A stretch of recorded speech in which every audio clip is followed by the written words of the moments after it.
గుంటూరు తూర్పు ఎమ్మెల్యే మహమ్మద్ నజీర్ ఆగడాలు రోజురోజుకి మితిమీరిపోతున్నాయని వైసీపీ గుంటూరు అర్బన్ అధ్యక్షురాలు నూరి ఫాతిమా మండిపడ్డారు.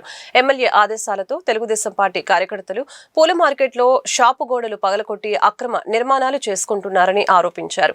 ఇంత జరుగుతున్నా అధికారులు ప్రేక్షక పాత్ర పోషించడంపై ఆగ్రహం వ్యక్తం చేశారు. గుంటూరు ఆర్టీసీ బస్టాండ్ సమీపంలోని పూల మార్కెట్ ని నూరి ఫాతిమా శుక్రవారం పరిశీలించారు.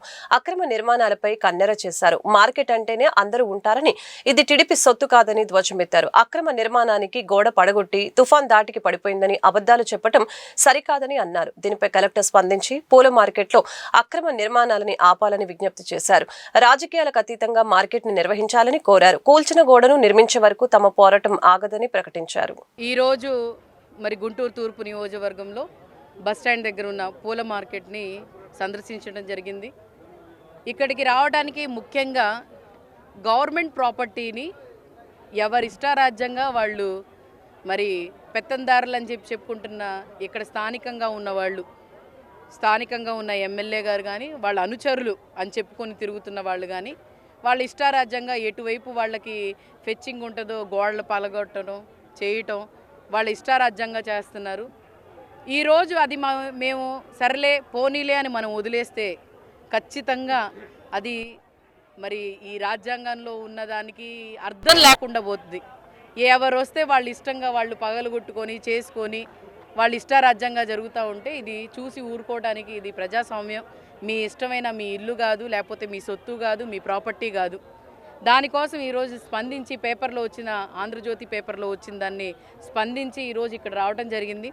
వచ్చి ఈ గోడ ఎందుకు పగిలింది, దేనివల్ల పగిలింది అని అంటే వాళ్ళు చెప్పడానికి ఏం చెప్తున్నారంటే విపత్తు గుంటూరు తూర్పు నియోజకవర్గంలో ఎంత సైక్లోన్ వచ్చిందనంటే 100 km/h అనే అంత దీంట్లో గుంటూరులో ఈ గోడ పగిలిందని చెప్పి చూయించుకోవడానికి మరి ఎమ్మెల్యే గారు దీన్ని సైక్లోన్ని వాడి మరి ఏ విధంగా ఇది పగిలిందని చెప్తున్నారు. కానీ ఎక్కడా కూడా పగిలినట్టు అంటే గోడ నిజంగానే దానంతటా అది పగిలినట్టు ఎక్కడా కనిపించట్లేదు. ఇది ఎవరో పగలగొట్టారు, రాత్రి అర్ధరాత్రి జరిగిన పనే. దాన్ని ఏఓ గారిని మేము ఇక్కడ అడిగితే మేము దీనికి ఒక నోటీస్ ఇచ్చాము, వాళ్ళని స్పందించమని చెప్పాము అని అన్నారు. మా తరపు నుంచి మేము డిమాండ్ చేస్తుంది ఒకటే, ఇక్కడ మీరు మీ ఇష్టారాజ్యంగా కాకుండా ప్రజలు వస్తూ పోతూ ఉంటారు. మీరు ప్రజల్ని కూడా దృష్టిలో పెట్టుకొని మీరు ప్రజల ద్వారా ఎన్నికయ్యారు కాబట్టి మీరు అందరూ సమానంగా చూడాలి కాబట్టి మీ ఇష్టారాజ్యంగా కాకుండా ఇక్కడ ఉన్న గోడని తొందరగా ఇక్కడ ఉన్న కమిటీ కానీ లేకపోతే ఏఓ గారు కానీ శ్రద్ధ తీసుకొని తొందరగా అక్కడ కట్టించాలి. అలాగే రానున్న రోజుల్లో ఇక్కడ కూడా చూస్తున్నాం, గతంలో నిజంగానే ఒక డిఫరెన్స్ అంటూ ఏముంది అని చెప్తే గతంలో ముస్తఫా గారు 10 సంవత్సరాలు ఉన్నప్పుడు ఏమి చేశారు అని అంటే కనిపిస్తుంది ఇక్కడే. ఎందుకంటే ఇక్కడ శానిటేషన్ పరంగా కూడా ఎంత చండాలంగా ఉందంటే ఎక్కడా కూడా ఒక నీట్నెస్ లేదు, ఎక్కడా కూడా ఎవరు చెత్త తీసే పరిస్థితులు లేరు, ఎక్కడ కూడా తిరిగిన వాసన ఎంత చండాలంగా ఉందంటే ఎక్కడ కూడా వాళ్ళు క్లీన్లీనెస్ అనేది మెయింటైన్ చేయట్లేదు.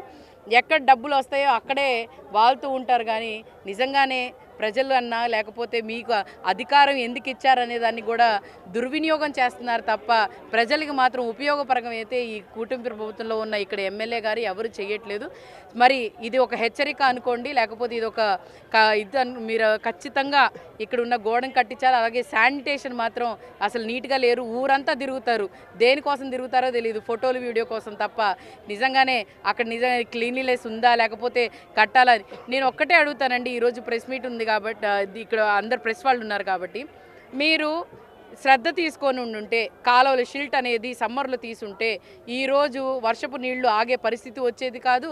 మీరు శానిటేషన్ అనేది టౌన్లో చక్కగా చేసుంటే ఈరోజు ఇలాగా ఎక్కడ పడితే అక్కడ చెత్త చేయటం ఉండేది కాదు. మరి ఇవన్నీ దృష్టిలో పెట్టుకొని కమిషనర్ గారు కానీ లేకపోతే ఇక్కడ స్థానికంగా ఉన్న ఎమ్మెల్యే గారు కానీ వాళ్ళ అనుచరులు కానీ నాయకులు కానీ ప్రతి ఒక్కళ్ళు కూడా మీరు సంపాదించడంలో కాకుండా ప్రజలకు మంచి చేసే విధంగా శానిటేషన్ పరంగా మంచిగా ఉండే విధంగా చూసుకోవాల్సిందిగా ఇక్కడ ఉన్న ఎమ్మెల్యే గారిని నేను కోరుతున్నాను. అలాగే ఇక్కడికి వచ్చిన తర్వాత కొన్ని షాపుల్లో క్రాక్స్ వచ్చున్నాయి, ఎప్పుడో కట్టినవి క్రాక్స్ వచ్చినాయి. ఇక్కడ ఉన్న వాళ్ళు ఏఓ గారికి కానీ జేసీ గారు జాయింట్ కలెక్టర్ గారు దీనికి రెస్పాన్సిబిలిటీ కాబట్టి ఖచ్చితంగా మేడం దీన్ని క్రైటీరియా తీసుకొని ఈ షాప్స్ అన్ని ఖాళీ చేయించి మరమ్మతులో లేకపోతే రీకన్స్ట్రక్షన్ చేసి మరి అవన్నీ పూర్తి స్థాయిగా చేయాలి. ఎందుకంటే ప్రాణ నష్టం జరగకుండా చూసుకునే బాధ్యత మీ మీద ఉంది కాబట్టి ప్రతి ఒక్కరిని కూడా ఒకసారి షాపులు అన్నీ సందర్శించి ప్రతి ఒక్కరు కూడా చూసి ఏవేవి ఇబ్బందికరంగా ఉన్నాయో అవన్నీ తొందరగా కట్టించాల్సిందిగా అధికారుని అలాగే ఇక్కడ ఉన్న స్థానిక ఎమ్మెల్యే గారిని కోరుతున్నాను.